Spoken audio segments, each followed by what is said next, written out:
If Scotland were to qualify for 2018 or 2022, should they go? Well, when Scotland qualify for 2018 and 2022, of course we'll go to the World Cup. What, to Russia, to Qatar, given the alleged corruption? Oh, for goodness sake. I mean, the people should be brought to book if they're guilty of corruption. And the people who've been arrested, no doubt, will be tried and given due process and all the rest of it. But of course, the game must go on. FIFA should clean up its act, and of course there's many people, including the SFA, have been arguing strongly for that position, the Scottish Football Association.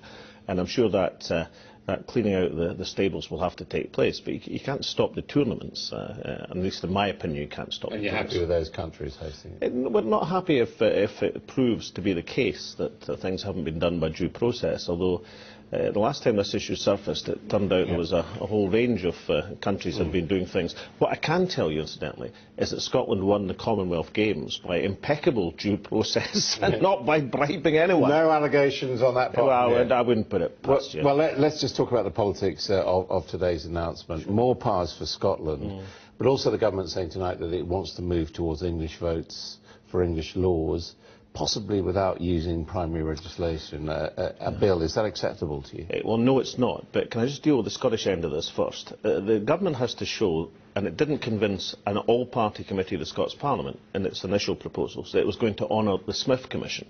And secondly, the Westminster government has to show that they recognise that 56 out of 59 MPs in Scotland, elected by half of the Scottish population, said Smith didn't go far enough.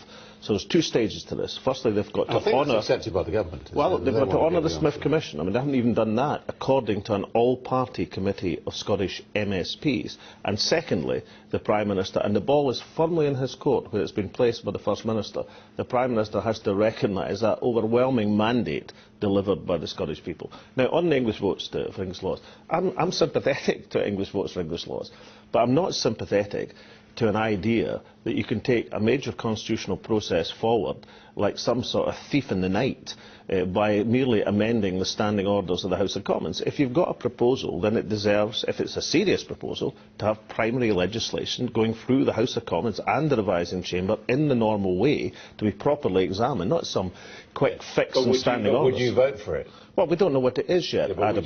You say you're sympathetic to it. Well, we certainly wouldn't vote for anything that deprives a Member of Parliament of their right of equality with other Members of Parliament. I mean, for example, there was loose talk from George Osborne about how, because part of income tax was devolved, then somehow you could have a situation where Scots MPs didn't vote on income tax. That's a ludicrous idea. Things like the NHS, education, health... Well, results. of course you couldn't exclude the NHS. I mean, the amount of money spent on the English NHS affects the amount of money available for the Scottish National Health Service. So, of course, Scottish members have to continue to vote on matters which have direct or indirect effects on the Scottish people. But you asked me about process, Adam. Yeah.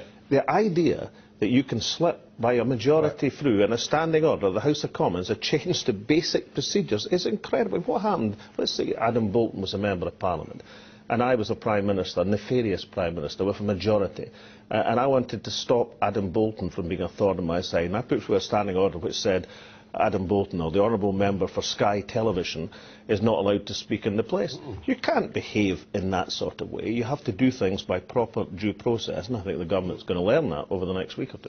Speaking of proper due process, did you join in the clapping in the House of Commons? Oh, I think the clapping in the House of Commons, essentially, it's not against standing orders, incidentally. I mean, let's put it this way. We clap in the Scottish Parliament, we clap in the United Nations if people are there, and people clap in their everyday lives.